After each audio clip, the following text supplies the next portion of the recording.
بسم الله الرحمن الرحيم سبح اسم ربك الأعلى الذي خلق فسوى والذي قدر فهدى والذي أخرج المرعى فجعله غثاء أحوى سنقرئك فلا تنسى إلا ما شاء الله إنه يعلم الجهر وما يخفى ونيسرك لليسرى فذكر إن نفعت الذكرى سيذكر من يخشى ويتجنبها الأشقى الذي يصلى النار الكبرى ثم لا يموت فيها ولا يحيا قد أفلح من تزكى وذكر اسم ربه فصلى بل تؤثرون الحياة الدنيا والآخرة خير وأبقى إن هذا لفي الصحف الأولى صحف إبراهيم وموسى بسم الله الرحمن الرحيم القارعة ما القارعة وما أدراك ما القارعة يوم يكون الناس كالفراش المبثوث وتكون الجبال كالعهن المنفوش فأما من ثقلت موازينه فهو في عيشة راضية وأما من خفت موازينه فأمه هاوية وما أدراك ما هي نار حامية ما يهده الله فلا مضل له ومن يضلل فلا هادي له وأشهد أن لا إله إلا الله وحده لا شريك له وأشهد أن محمدا عبده ورسوله أما بعد கண்ணியத்திற்குரிய எல்லாம் வல்ல அல்லாஹ் ஜல்லஷானஹு தஆலாவின் நல்லடியார்களே, அல்லாஹுடைய பேரருளால் அவனுடைய மாபெரும் கிருபையால் தமிழ்நாடு தௌஹீத் ஜமாத் தக்கலை கிளையின் சார்பாக இந்த பொதுக்கூட்டம் மிக சிறப்பாக ஏற்பாடு செய்யப்பட்டு நடைபெற்றுக் கொண்டிருக்கிறது. இந்த பொதுக்கூட்டத்திலே தமிழ்நாடு தௌஹீத் ஜமாத்தின் மாநில பொருளாளர் சகோதரர் எம்.ஐ. சுலைமான் அவர்கள் சத்திய பாதையில் லட்சிய பயணம் என்ற தலைப்பிலே உரையாற்ற இருக்கிறார்கள். மேலும் தமிழ்நாடு தௌஹீத் ஜமாத்தின் மாவட்ட பேச்சாளர் சகோதரர் லுக்மான் தாவூதி அவர்கள் மனிதனுக்கேற்ற மார்க்கம் என்ற தலைப்பிலே உரையாற்ற இருக்கிறார்கள். அதற்கு முன்பாக தமிழ்நாடு தௌஹீத் ஜமாத்தின் தனித்தன்மையை பற்றி ஒரு சில கருத்துக்களை உங்கள் முன்னால் வைக்க நான் விரும்புகிறேன். இது ஏதோ தமிழ்நாடு தௌஹீத் ஜமாத்தை பற்றி பெருமை அடித்து தம்பட்டம் அடிப்பதற்காக சொல்லப்படக்கூடிய கருத்துக்களோ அல்லது மற்ற இயக்கங்களை அமைப்புகளை பற்றி குறை சொல்லி மட்டம் தட்டுவதற்காக நாம் சொல்லக்கூடிய கருத்துக்கள் அல்ல. தமிழ்நாடு தௌஹீத் ஜமாத்தை பொறுத்த வரைக்கும் இந்த தமிழகத்திலே இருக்கக்கூடிய எல்லா அமைப்புகளை விடவும் எல்லா கட்சிகளை விடவும் தனித்தன்மையுடன் விளங்கக்கூடிய காட்சியை நாம் பார்க்கலாம். ஒரு அமைப்பை பற்றி, ஒரு கட்சியை பற்றி, ஒரு ஜமாத்தை பற்றி நாம் தெரிந்து கொள்ள வேண்டும் என்று சொன்னால் அந்த அமைப்பு எந்த கோணத்தில் செயல்படுகிறது, அந்த அமைப்பின் கொள்கை கோட்பாடுகள் என்ன என்பதை நாம் தெரிந்து கொண்டோம் என்று சொன்னால் அந்த அமைப்பை பற்றி நாம் சரிவர புரிந்து கொள்ள முடியும்.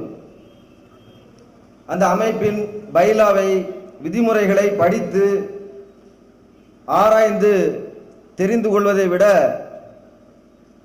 அந்த அமைப்பின் நிர்வாகிகளுடைய செயல்பாடுகளை அதை அறிந்து கொள்வதன் மூலமாகவும் அந்த அமைப்பு செய்யக்கூடிய வெளிப்படையான நடவடிக்கைகளை தெரிந்து கொள்வதன் மூலமாகவும் நாம் ஒரு அமைப்பை பற்றி புரிந்து கொள்ள முடியும்.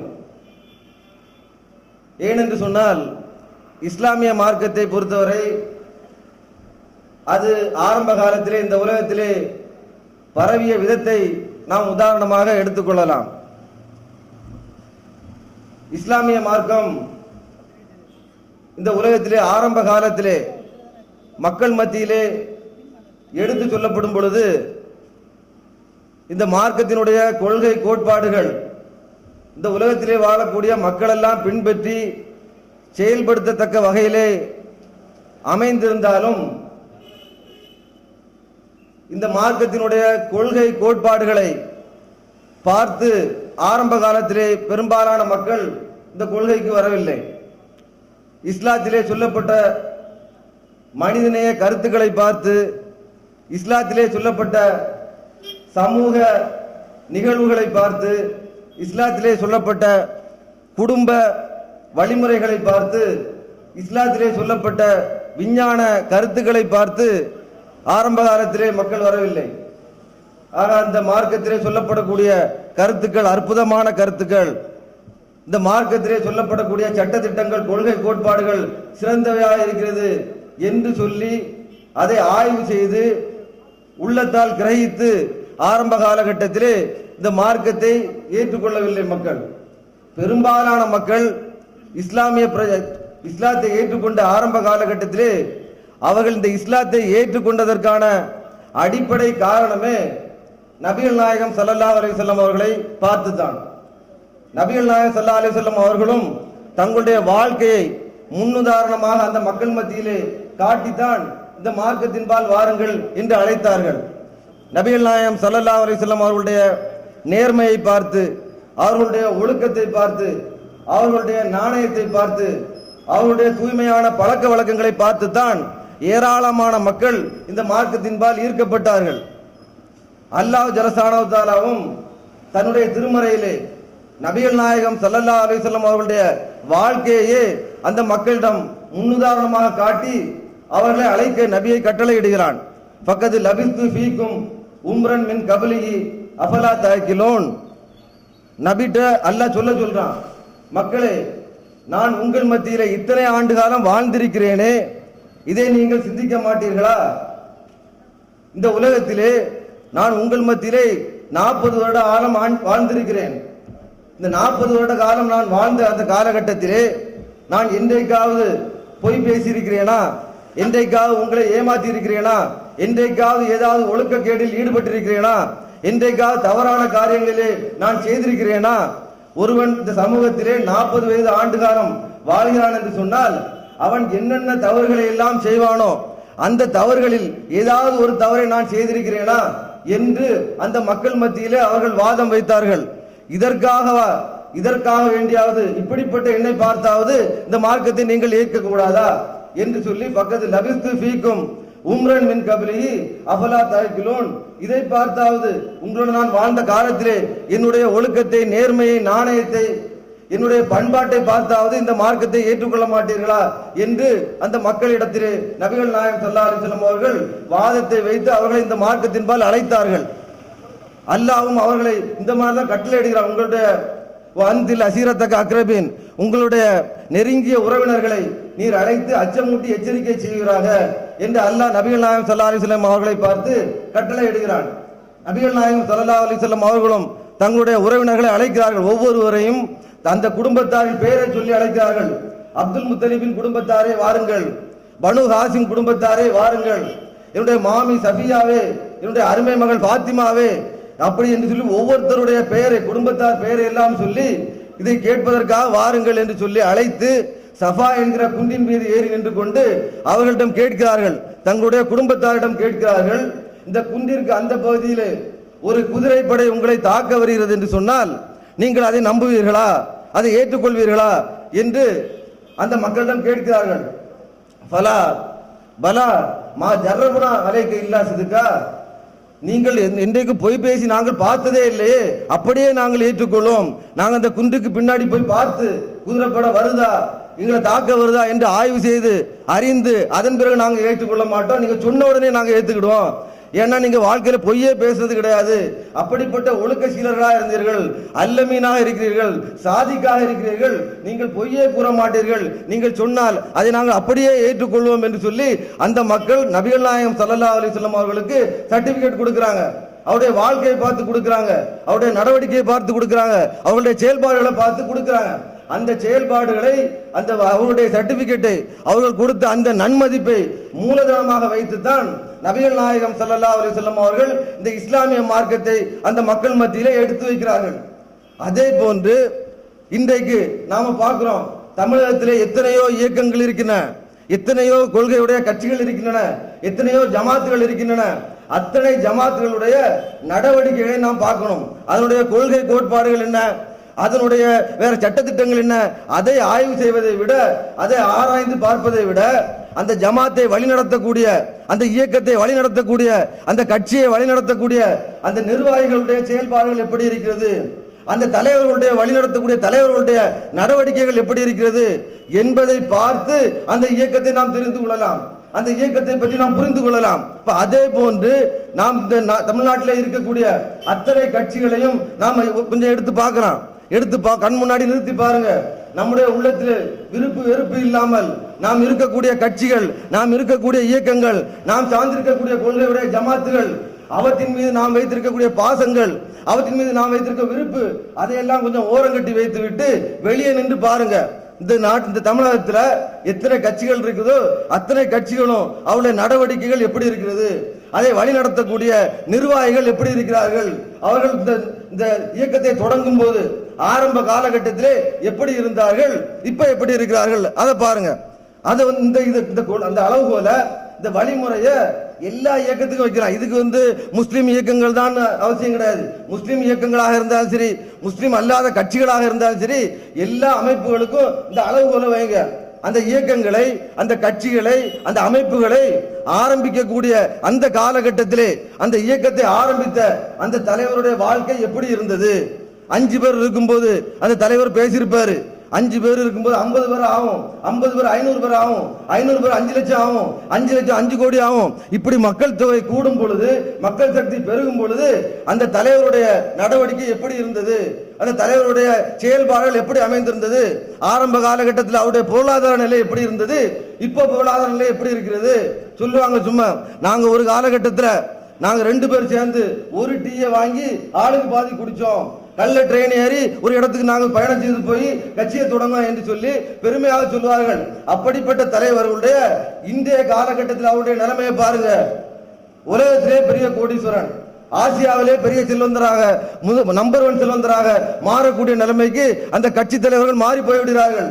அந்த கட்சியினுடைய நிர்வாகிகள் பெரிய கோடீஸ்வரர்களாக மாறி போய்விடுகிறார்கள். இப்ப ஆரம்ப காலகட்டத்தில் அவருடைய நிலைமை எப்படி இருந்தது, இப்ப எப்படி நிலைமை இருக்குது?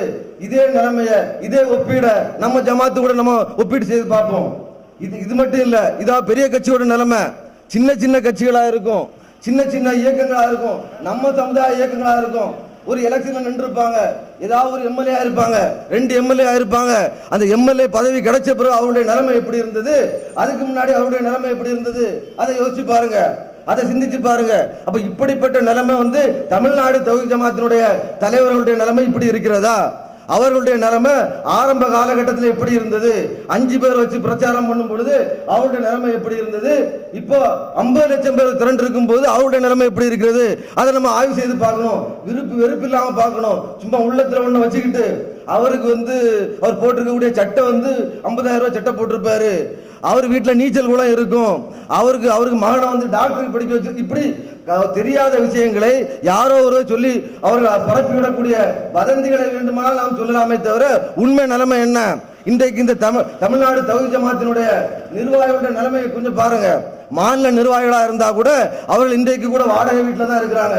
எத்தனையோ தமிழ்நாடு தௌஹீத் ஜமாத்தினுடைய தாயிகள் ஊர்கா வியாபாரம் பண்றாங்க, துணி வியாபாரம் பண்றாங்க, அதோடு சேர்த்து இந்த தாவா பணியையும் செய்யறாங்க, மார்க்க பணியையும் செய்து கொண்டு அதோடு சேர்த்து தங்களுடைய வயிற்று பிழைப்பை பார்ப்பதற்காக அடிஷனலா ஏதாவது பொறுப்பு ஏதாவது வேலைகளை செய்து தங்களுடைய வருமானத்தை பெருக்கிக் கொள்கிறார்கள். இதுதான் தமிழ்நாடு தௌஹீத் ஜமாத் நிர்வாகிகள் நிலைமை. மாநில நிர்வாகியாக இருந்தா கூட அவர்கள் வரக்கூடிய நிலைமையை பார்த்தா ஏதோ ஆட்டோல வருவாங்க, சைக்கிள்ல வர்றாங்க. ஒரு மாநில நிர்வாகி நம்ம ஒரு கேள்விப்பட்டோம், சென்னையில நம்ம சகோதரர்கள் நிக்கிறாங்க, ஒரு மாநில நிர்வாகி திடீர்னு சைக்கிள்ல வர்றாராம். சைக்கிள்ல வந்து ஓரமா சைக்கிளை விட்டுக்கிட்டு உள்ள யாரி யாருடான்னு பார்த்தா நம்ம தமிழ்நாடு தௌஹீத் ஜமாத்தினுடைய மாநில நிர்வாகி. இந்த நிலைமை எந்த கட்சிக்காக இருக்குமா? இவ்வளவு சாதாரண கட்சிக்கு இருக்க, சாதாரண லெட்டர் பேட் அமைப்புகளுக்கு 10 பேர் 20 பேர் கொண்ட இயக்கங்களுக்கு வேணா அந்த நிலைமை இருக்கலாம். இந்த ஜமாத்தை பொறுத்த வரைக்கும் இந்த ஜமாத்தினுடைய சொத்துக்களே அத்தனை கோடி இருக்கும். அவ்வளவு வசதி வாய்ந்த ஜமாத்தாக இருக்கிறது, அத்தனை மக்கள் சக்தி வாய்ந்த ஜமாத்தாக இருக்கிறது. ஆனா மாநில நிர்வாகிகள் நிலைமையை பார்த்தா அவர்கள் நம்மளை பார்த்து பரிதாபப்படக்கூடிய அளவுக்கு ரொம்ப சிம்பிள், ரொம்ப எளிமையான வாழ்க்கை. ஆரம்ப காலகட்டத்தில் எப்படிப்பட்ட வாழ்க்கை வாழ்ந்தாங்களோ இன்றைக்கு அதே வாழ்க்கை. தங்களுடைய பிள்ளைகளை படிக்க வைக்கிறது கூட முடியாம ஏதாவது தொழில் செய்ய வைக்கக்கூடிய நிலைமைக்கு தான் இந்த ஜமாத்தினுடைய நிர்வாக நிலைமை இருக்குது. இதை பாருங்க. மற்ற நிர்வாகிகளுக்கு, மற்ற இயக்கங்களுடைய நிர்வாகிகளையும், மற்ற அமைப்புகளுடைய நிர்வாகிகளையும், மற்ற கொள்கையை சார்ந்த அந்த கட்சிகளுடைய நிர்வாகிகளையும், நம்ம ஜமாத்தினுடைய நிர்வாகிகளையும் நீங்க ஒப்பிட்டு பாருங்க, வெளியே நின்று பாருங்க, உங்களுக்கு வித்தியாசம் தெரியும், உண்மை புரியும். இது வந்து உண்மையான ஜமாத்தா, இது வந்து போலி ஜமாத்தா, இது உண்மையான இயக்கமா, இது போலி இயக்கமா, இது மக்களை வெற்றியின் பாதைக்கு அழைக்கிறதா இல்லைன்னா அசத்தியத்தின் பாதைக்கு அழைத்து செல்கிறதா? மக்களை காவு கொடுத்து தங்களுடைய வாழ்க்கையை இந்த ஜமாத்தின் நிர்வாகிகள் பெற்றுக் கொள்கிறார்களா? இல்லை மக்களுக்காக பாடுபட்டு மறுமை வெற்றிக்காக தங்களுடைய வாழ்க்கை அமைத்துக் கொள்கிறார்களா என்பதை நம்ம வெளியே நின்று பார்த்தோம் சொன்னா அல்ஹம்துலில்லாஹ் நம்ம கண்டிப்பா இதை புரிந்து கொள்வோம். அது மட்டும் இல்ல, எத்தனையோ விஷயங்கள். இந்த ஜமாத்தின் ஒரு மீட்டிங் போடணும்னா கூட மற்ற இயக்கங்களை பார்த்தோம் சொன்னா மீட்டிங் போடணும்னா தலைவர் 5 பைசா போட மாட்டாரு, நிர்வாகி 5 பைசா போட மாட்டாரு. வெளியே யார் யாரெல்லாம் உண்டு அவங்கள பணக்கார செல்வந்தர்களா பார்த்து அவரை விரட்டி பிடிச்சி பணம் கலெக்ஷன் பண்ணுவாங்க. ஆனா நம்ம ஜமாத்தை பார்த்தோம்னா ஒரு மீட்டிங் மசூரா போட்டா கூட முதல்ல கை வைக்கிறது தலைவருடைய பாக்கெட்ல தான். கிளை தலைவராக இருந்தாலும் சரி, மாவட்ட தலைவராக இருந்தாலும் சரி, மாநில தலைவராக இருந்தாலும் யாரா இருந்தாலும் முதல்ல அவங்க தன்னுடைய பாக்கெட்ல இருந்து பணத்தை போட்டு தான் அந்த வசூலை ஆரம்பிப்பாங்க. இந்த நிலைமை வேற இயக்கங்கள்ல இருக்கிறதா, வேற கட்சிகள்ல இருக்கிறதா? கிடையாது. அதை பார்க்கிறோம். இந்த மாதிரி எத்தனையோ விஷயங்கள் நம்ம ஜமாத்தினுடைய அந்த நிர்வாகிகளுடைய நடவடிக்கைகளை பார்த்து, எப்படி நபிகள் நாயகம் ஸல்லல்லாஹு அலைஹி வஸல்லம் அவருடைய தூய்மையான வாழ்க்கையை பார்த்து, தூய்மையான செயல்பாடுகளை பார்த்து, ஒழுக்கமான அவருடைய நடவடிக்கைகளை பார்த்து அந்த சமுதாய மக்கள், அந்த மக்கா குறைசிகள் இந்த இஸ்லாத்தின் பால் ஈர்க்கப்பட்டார்களோ அதே போன்று இந்த இயக்கத்தினுடைய நிர்வாகிகளை நீங்க பாருங்க, இந்த இயக்கத்தினுடைய செயல்பாடுகளை பாருங்க, இந்த இயக்கத்தினுடைய தன்னலமற்ற அவருடைய அந்த நிர்வாகிகளுடைய வாழ்க்கை முறையை பாருங்க. அதை பார்த்து இந்த மார்க்கத்தின் பக்கம் வாருங்க. ஏன் இதை செய்யறாங்க அதை நம்ம யோசிச்சு பார்க்கணும். அது எப்படி செய்ய முடியும்? சும்மா எவனாவது இதை செய்வானா? ஒரு சுயநலமும் இல்லாம ஒண்ணுமே எதிர்பார்க்காம இந்த மாதிரி தன்னுடைய கை காசை போட்டு இந்த மாதிரி மக்கள் அந்த ஒரு நல்ல வழி பாதைக்கு அழைக்கிறதுக்கு எவனால முடியும்? எதுக்கு செய்ய போறான்? அப்படி கூட நம்ம யோசிக்கலாம். இப்படிப்பட்ட ஒரு மழையான சூழ்நிலையில கூட நிர்வாகிகள் வந்து அந்த மழை நிலைமையில கூட இந்த பொதுக்கூட்டத்தை நடத்தியே தீரணும்னு முயற்சி பண்ணி நின்று நடத்துறாங்கன்னு சொன்னா எதுக்காக? அல்லாஹ் சொல்கிறானே, வல்தக்கும் மின்கும் உம்மத்துன், உங்களில் ஒரு கூட்டம் இருக்கட்டும், யஅமருன பில் மஅரூஃப் வ யன்ஹவுன அனில் முன்கர், அவர்கள் நன்மையை ஏவட்டும் தீமையை தடுக்கட்டும் அப்படின்னு அல்லாஹ் சொல்றானே. அவர்கள் தான் சிறந்த சமுதாயமாக இருக்கிறார்கள் என்று சொல்லி அல்லாஹ் திருமறை குர்ஆனிலே சர்டிபிகேட் கொடுக்கிறான். அந்த சிறந்த சமுதாயமாக, அந்த நல்ல சமுதாயமாக அல்லாஹ் எந்த சமுதாயத்தை பாராட்டி சொல்கிறானோ அந்த சமுதாயமாக மாறுவதற்காகத்தான் நாம் இந்த செயல்பாடுகளை எல்லாம் செய்கிறோம், இந்த வழிமுறைகள் எல்லாம் நாம் பின்பற்றுகிறோம். தமிழ்நாடு தௌஹீத் ஜமாத் அழைக்கக்கூடிய அனைத்து விஷயங்களும் மறுமை வெற்றியை இலக்காக கொண்டுதான் இருக்குமே தவிர உலக ஆதாயங்களோ உலக லாபங்களோ எதுவுமே இந்த ஜமாத்தின் அந்த செயல்பாடுகளுக்கு காரணமாக இருக்காது என்பதை புரிந்து கொண்டு நீங்கள் இந்த அன்பான சகோதரர்கள், வெளியில் வேற வேற கொள்கையில் இருக்கக்கூடிய சகோதரர்கள் கொஞ்சம் சிந்தித்து பாருங்க, கொஞ்சம் ஆய்வு செய்து பாருங்க. இந்த தமிழகத்தில் இருக்கக்கூடிய எத்தனையோ கட்சிகள், எத்தனையோ கொள்கைகள், அத்தனை கொள்கைகளையும் கொஞ்சம் நீங்க நடுநிலையோடு சிந்தித்து பார்த்து எந்த இயக்கத்தில் நாம் சென்றால், எந்த அமைப்பின் பின்னால் சென்றால் நாம் நல்ல பாதைக்கு செல்ல முடியும், மறுமை வெற்றிக்கான பாதையை நோக்கி நம்மை வழி நடத்தி செல்லும் என்பதை நாம் ஆய்வு செய்து பார்த்து அந்த இயக்கத்தின் பால், அந்த அமைப்பின் பால் நம்மை ஈடுபடுத்திக் கொள்ள வேண்டும் என்று கேட்டுக்கொண்டு இந்த உரையை நிறைவு செய்கிறேன். வாஹித் தவானா அல்ஹம்துலில்லாஹி ரப்பில் ஆலமீன். அஸ்ஸலாமு அலைக்கும். அடுத்ததாக சகோதரர் லுக்மான் தாவூதி அவர்கள் மனிதனுக்கு ஏற்ற மார்க்கம் என்ற தலைப்பிலே இப்போது உரையாற்ற இருக்கிறார்கள்.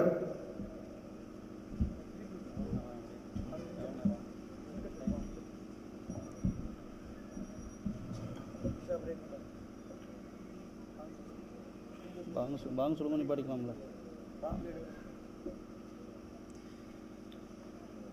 அஸ்ஸலாமு அலைக்கும் வரஹ்மத்துல்லாஹி வபரகாத்துஹு. அல்ஹம்துலில்லாஹி ரப்பில் ஆலமீன். அஸ்ஸலாமு அலைக்கும் வரஹ்மத்துல்லாஹி வபரகாத்துஹு. அல்ஹம்துலில்லாஹி ரப்பில் ஆலமீன். நஹ்மதுஹு வ நஸ்தஈனுஹு ونعوذ بالله من شرور أنفسنا ومن سيئات أعمالنا من يهده الله فلا مضل له ومن يضلل فلا هادي له وأشهد أن لا إله إلا الله وحده لا شريك له وأشهد أن محمدا عبده ورسوله أما بعد. கண்ணியத்திற்குரிய எல்லாம் அல்ல அல்லாஹ்வின் நல்லடியார்களே, சகோதரர்களே, சகோதரிகளே, அல்லாஹ்வின் அருளால் இந்த சிறப்பான மார்க்க விளக்க பொதுக்கூட்டத்தில் நாம் எல்லாம் பங்கேற்றிருக்கிறோம். இந்த நிகழ்ச்சியில் மனிதனுக்கேற்ற மார்க்கம் என்கிற தலைப்பு எனக்கு தரப்பட்டிருக்கிறது.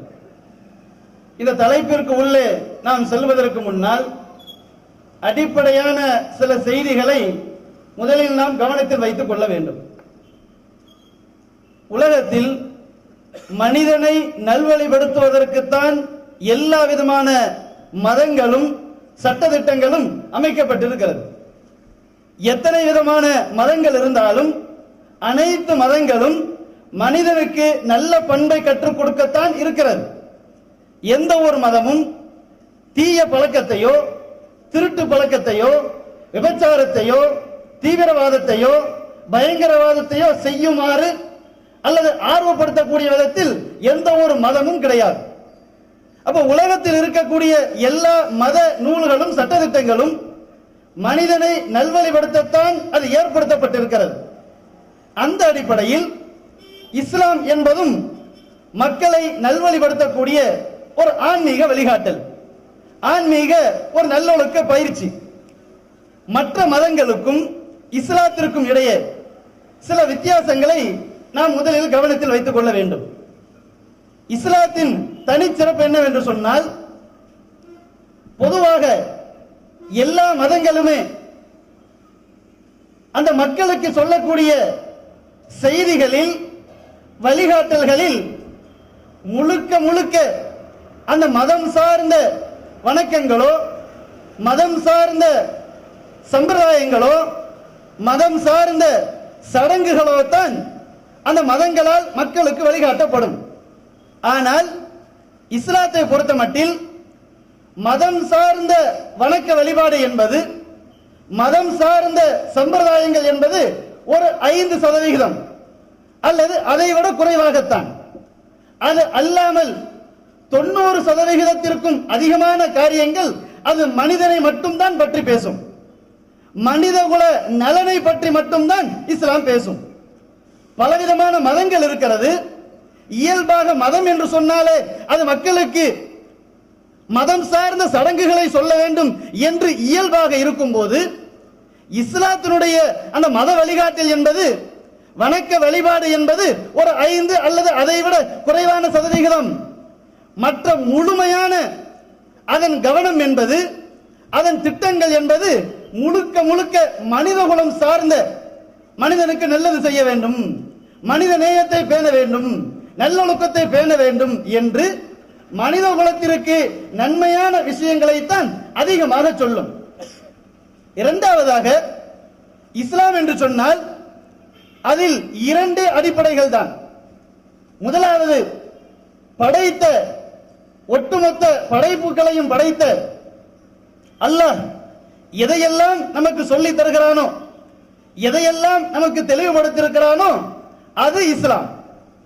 அது அல்லாமல் அந்த இறைவனால் தேர்வு செய்து அனுப்பப்பட்ட நபிமார்கள், அதிலும் கடைசியாக இறுதியாக வந்த நபிகள் நாயகம் ஸல்லல்லாஹு அலைஹி வஸல்லம் அவர்கள் எதையெல்லாம் அல்லாஹ் சொன்னான் என்று மக்களுக்கு தெளிவுபடுத்தினார்களோ, அல்லாஹ் இதை செய்யுமாறு உங்களுக்கு சொல்ல சொன்னான் என்று எதை மக்களுக்கு வழிகாட்டினார்களோ அவை இஸ்லாம். இந்த 2ற்கு அப்பாற்பட்டு படைத்த அல்லாஹ் சொன்னது அல்லாமல், அவனால் தேர்வு செய்யப்பட்ட தூதர் நபிகள் நாயகம் அவர்கள் சொன்னது அல்லாமல், இஸ்லாம் என்கிற பெயரால் வேறு எது இருந்தாலும், அது எத்தனை ஆண்டுகால பழக்க வழக்கங்களாக இருந்தாலும், எத்தனை லட்சக்கணக்கான மக்கள் அதை கடைபிடித்து வந்தாலும், எவ்வளவு பெரிய மகான்கள் கடைபிடித்து வந்தாலும் அதற்கும் இஸ்லாத்திற்கும் சம்பந்தம் கிடையாது. அப்ப முதலில் நாம் கவனத்தில் வைத்துக் கொள்வது, இஸ்லாம் அதிகமான விஷயங்களை அது மதம் சார்ந்து பேசுவதை விட மனிதகுல நலன் சார்ந்து பேசுகிறது. இரண்டாவது, இஸ்லாம் என்று சொன்னால் அல்லாஹ் சொன்னது, அல்லாஹ்வின் தூதர் சொன்னது. இந்த இரண்டு அடிப்படைகளை முதலாவது நாம் கவனத்தில் வைத்துக் கொள்ள வேண்டும். இதை நாம் முதலில் கவனத்தில் வைத்துக் கொண்டால்தான் இந்த தலைப்பிற்கு உள்ளே சொல்லப்படுகிற செய்திகள், அது முஸ்லிம் மக்களாக இருந்தாலும் இஸ்லாம் அல்லாத மக்களாக இருந்தாலும் எல்லோருக்கும் அந்த தலைப்பின் கீழ் சொல்லப்படுகிற செய்திகளை நாம் உள்வாங்க வேண்டும் என்று சொன்னால் இந்த இரண்டு அடிப்படைகளை நாம் முதலில் கவனத்தில் வைத்துக் கொள்ள வேண்டும். இந்த அடிப்படையில் இந்த இஸ்லாத்தை பொறுத்தமட்டில் அது மதம் சார்ந்த வணக்க வழிபாடுகளை சொல்லுவதை விட மனிதனுக்கு எது நல்லது, மனித குலத்திற்கு எதுவெல்லாம் ஆபத்து அதை தவிர்க்க சொல்லுவதும், மனித குலத்திற்கு எதுவெல்லாம் நல்லதோ அதை செய்ய தூண்டுவதும், அதை செய்ய ஆர்வம் ஊட்டுவதும், அதை செய்யாவிட்டால் தண்டனை என்றும் கடுமையான நடவடிக்கைக்கு உட்படுத்தப்படும் என்றும் இஸ்லாம் சொல்லக்கூடிய எல்லா காரியங்களுமே மனிதகுல நலன் சார்ந்ததுதான். அந்த அடிப்படையில் இன்றைக்கு உலகத்தில் ஏராளமான பிரச்சனைகள் இருக்கிறது. அதுல ஒரு பிரச்சனை என்ன தெரியுமா? இன்றைக்கு இருக்கக்கூடிய மக்கள் தொகையில் சரி பாதி பெண்கள் இருக்கிறார்கள். 700 கோடி மக்கள் இன்னைக்கு உலகத்தில் வாழ்ந்துட்டு இருக்கிறாங்கன்னா அதுல சரி பகுதி பெண்கள். அந்த பெண்களுக்கான உரிமை சரியான முறையில் இன்றைக்கு உலகத்தில் நிலைநிறுத்தப்படுகிறதா? பெண்களை பற்றி பாராட்டக்கூடிய கவிதைகள் இருக்கும், பெண்களை பற்றி உயர்த்தி பேசக்கூடிய தத்துவங்கள் இருக்கும், பெண்களின் பெயரால் சில நாடுகள் இருக்கும், பெண்களின் பெயரால் சில பூமியில் சில நிலங்கள் இருக்கும், சில ஆறுகள் இருக்கலாம், சில மலைகள் இருக்கலாம். ஆனால் இந்த தத்துவத்தோடு சரி உண்மையில் அந்த பெண்களுக்கான உரிமை சரியான முறையில் வழங்கப்படுகிறதா என்பதை நாம் சும்மா மேலோட்டமா பார்த்தோம் அப்படின்னா 1990களில் இருந்து இந்த 2014க்குள் இந்த 20 ஆண்டுகளில் 20 சொச்சம் ஆண்டுகளில் உலகத்தில் கிட்டத்தட்ட 60 கோடி பெண்கள் கொலை செய்யப்பட்டிருக்கிறார்கள். கிட்டத்தட்ட 60 கோடி பெண்கள் கொலை செய்யப்பட்டிருக்கிறார்கள். அவர்கள் ஏதாவது ஒரு விதத்தில் கொலை செய்யப்பட்டிருக்கிறார்கள்.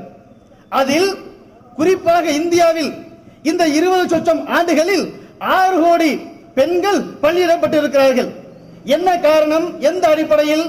சொல்லக்கூடிய இந்த எண்ணிக்கை என்பது ஒரு கற்பனை அல்ல, ஒரு பூதாகரமான ஒரு வதந்தியை பரப்புவது அல்ல, உண்மையான ஆய்வுக்குட்படுத்தப்பட்ட தெளிவுபடுத்தப்பட்ட ஒரு புள்ளி விவரம்.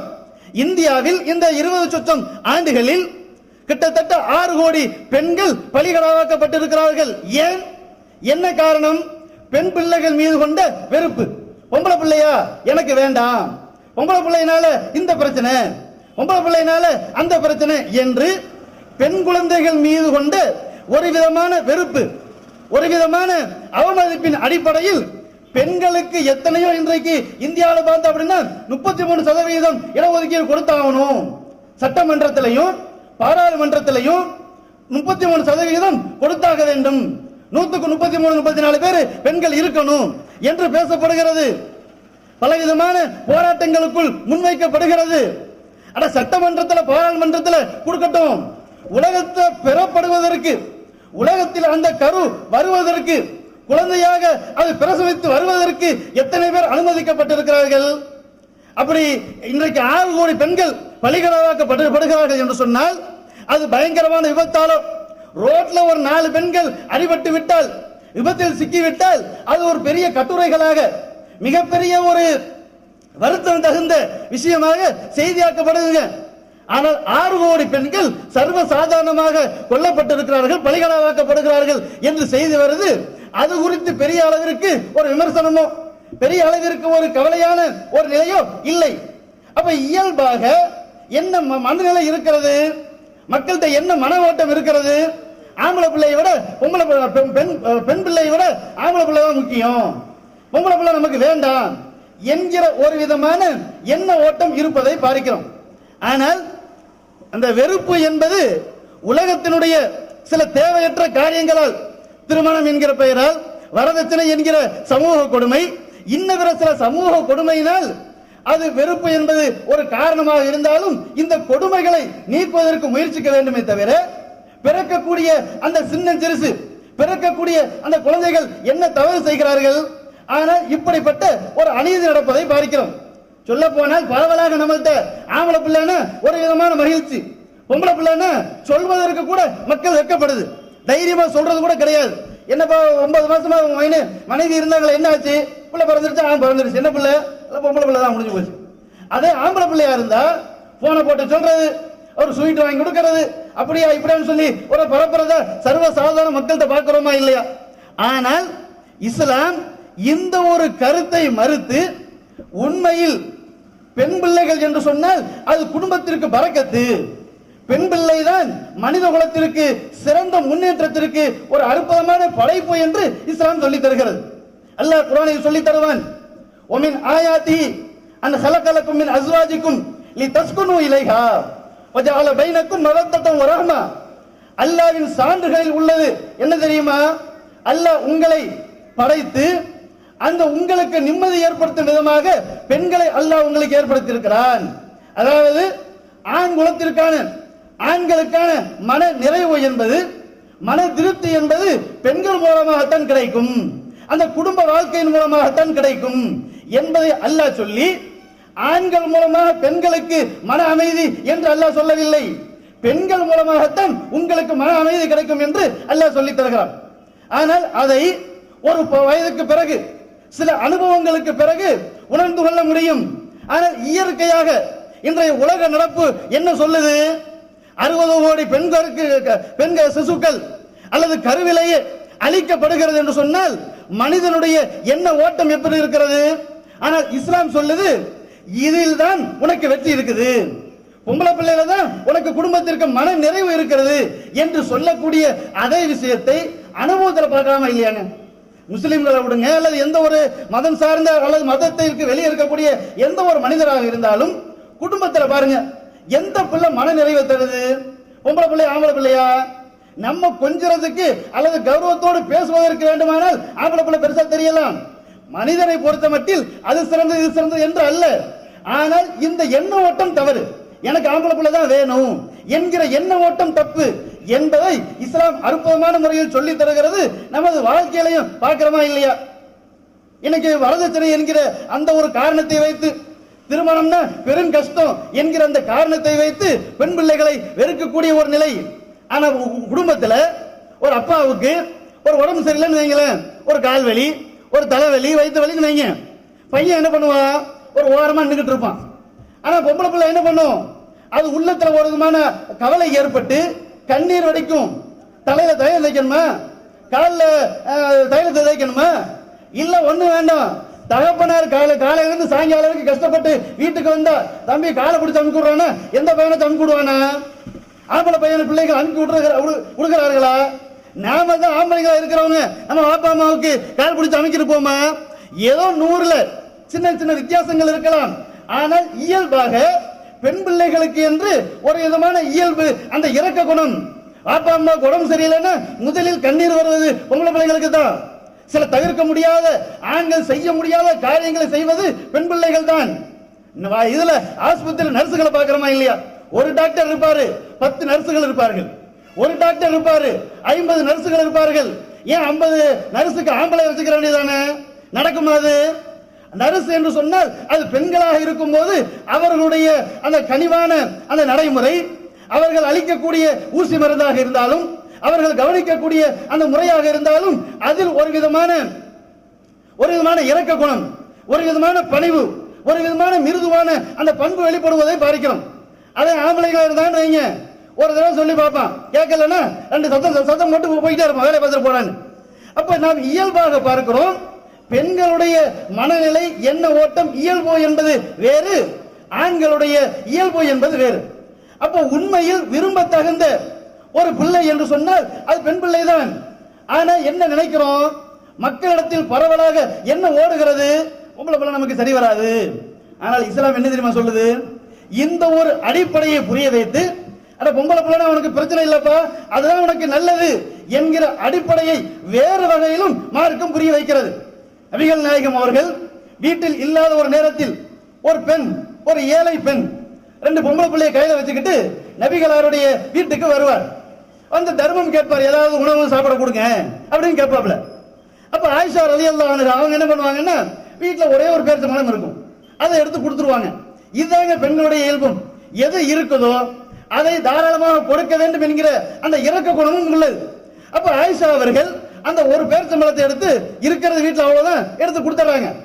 அந்த தாய் என்ன பண்றாங்கன்னா, இருக்கிற அந்த ஒரு பேரிச்சம்பழத்தை 2 பங்கு பிரிச்சு இந்த குழந்தைக்கு ஒண்ணு அந்த குழந்தைக்கு ஒண்ணு கொடுத்துட்டு பேசாம போயிருச்சு. 2 குழந்தையும் சாப்பிட்டுருச்சு. அந்த அம்மா காலி வயிறோட போகுது, வீட்டை விட்டு போகுது. சிறிது நேரத்தில் நபிகள் நாயகம் வீட்டுக்குள் வருகிறார்கள். ஆயிஷா அம்மா அவர்களுக்கு ரொம்ப மனசுல ஒரு பெரிய பாதிப்பு ஏற்படுத்திருச்சு. எப்படி நம்ம ஒரே ஒரு பேரிச்சம்பழத்தை கொடுத்தோம், அதை கூட இந்த அம்மா சாப்பிடாம 2 பிள்ளைங்களுக்கு பங்கு போட்டு கொடுத்துருச்சு, அதை 3 ஆக்கி தான் ஒரு துண்டை தின்னுக்கிட்டா கூட பரவாயில்லையே அப்படின்னு ஒரு ஏக்கம். ரசூலுல்லாஹ் வந்தவனு கேட்கறாங்க, அல்லாஹ்வின் தூதரே, இப்படி ஒரு அம்மா வந்துச்சு, நான் கொடுத்தேன், இப்படி பங்கு பிரிச்சு கொடுத்துருச்சு. அப்ப நபி அவர்கள் சொல்கிறார்கள், மன் இப்துலிய மின் ஹாதிஹில் பனாத் ஷைஅன் குன்னலஹு சித்ரம் மினன் நார். யார் இது போன்ற பெண் பிள்ளைகளை வைத்து சோதிக்கப்படுகிறார்களோ, அந்த பெண் பிள்ளைகளை பொறுமையோடு பிரார்த்தனை இலையின்னு அந்த பெண் பிள்ளைகளுக்கு தேவையான அந்த பணிவிடைகளை, அவர்களுக்கு தேவையான கல்வி, அவர்களுக்கு கொடுக்க வேண்டிய அந்த நல்லொழுக்கம்,